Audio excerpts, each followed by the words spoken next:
భూ కబ్జాదారులకు అక్రమార్కులకు నిద్ర లేకుండా చేస్తుంది హైడ్రా. భాగ్యనగరిలో నలుమూలలా నిర్మించిన అక్రమ కట్టడాలను కూల్చివేస్తుంది.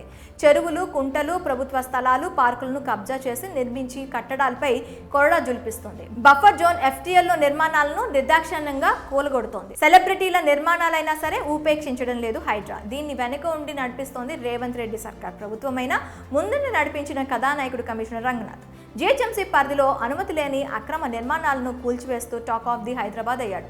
దూకుడుగా వ్యవహరించడంతో హైకోర్టు విచారణ ఎదుర్కొన్నాడు. ఇంతకు రంగనాథ్ ఎవరు? హైడ్రా కమిషనర్ కాకముందు ఏం చేశారంటే, హైడ్రా కమిషనర్ రంగనాథ్ పూర్తి పేరు ఆవుల వెంకట రంగనాథ్. పుట్టింది నల్గొండ. సుబ్బయ్య విజయలక్ష్మి దంపతులకు 1970 అక్టోబర్ 22న జన్మించారు. హుజూర్ నగర్ తదితర ప్రాంతాల్లో ప్రాథమిక విద్యను అభ్యసించిన రంగనాథ్ ఆ తర్వాత గుంటూరులో 10వ తరగతి వరకు చదివారు.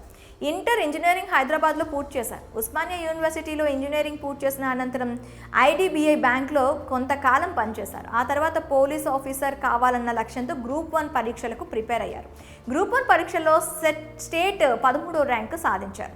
అలా 1996 బ్యాచ్లో DSP ర్యాంక్లో స్థిరపడిన రంగనాథ్కి 2000 సంవత్సరంలో గ్రే హ్యాండ్స్ హాస్టల్ కమాండర్గా మొదట పోస్టింగ్ వచ్చింది.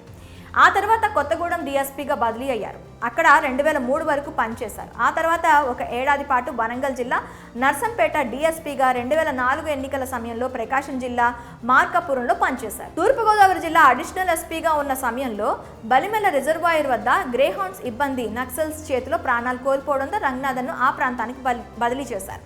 2012 డిసెంబర్ వరకు ఆ ప్రాంతంలోనే గ్రేహాండ్స్ ఆపరేషన్స్ పునరుద్ధరించడంలో కీలకంగా పనిచేశారు. ఆ సమయంలో రంగనాథ్ చేసిన కృషికి రాష్ట్రపతి గ్యాలంటరీ అవార్డు దక్కింది.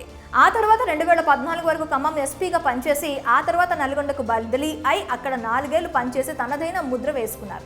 నల్గొండలో ఉన్న సమయంలోనే DIGగా పదోన్నతి పొందారు. ఆ తర్వాత హైదరాబాద్ సిటీలో జాయింట్ కమిషనర్గా విధులు నిర్వర్తించిన AV రంగనాథ్ వరంగల్ పోలీస్ కమిషనర్గా నియమితులయ్యారు. రాష్ట్రంలో సంచలనం సృష్టించిన ఆయిషా నల్గొండ జిల్లాలో అమృత ప్రణయ్ కేసు విషయంలో ఎంతో చొరవ చూపారు. నర్సంపేటలో పనిచేసినప్పుడు నక్సల్ సమస్యపై కీలకంగా పనిచేశారు. ఆ తర్వాత పలు విభాగాల్లో పనిచేశారు.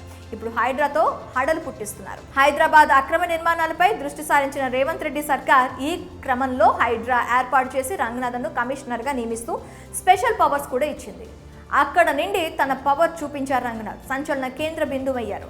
మహానగరంలో కబ్జాకు గురైన చెరువులు, కుంటలు, నాలాలు, ప్రభుత్వ భూములను గుర్తించి అందులో నిర్మించిన అక్రమ కట్టడాలను కూల్చేస్తూ కబ్జాదారులపై చర్యలు తీసుకుంటూ కంటి మీద కునుకు లేకుండా చేశారు రంగనాథ్. ప్రభుత్వం నుంచి ఫుల్ సపోర్ట్ ఉన్న ఈ ఏజెన్సీ ఇంత బలంగా దూకుడుగా పనిచేయడానికి కారణం రంగనాథ్. అందుకే ప్రభుత్వం ఆయనను ఏరి కోరి మరి ఈ ఏజెన్సీకి కమిషనర్గా నియమించింది.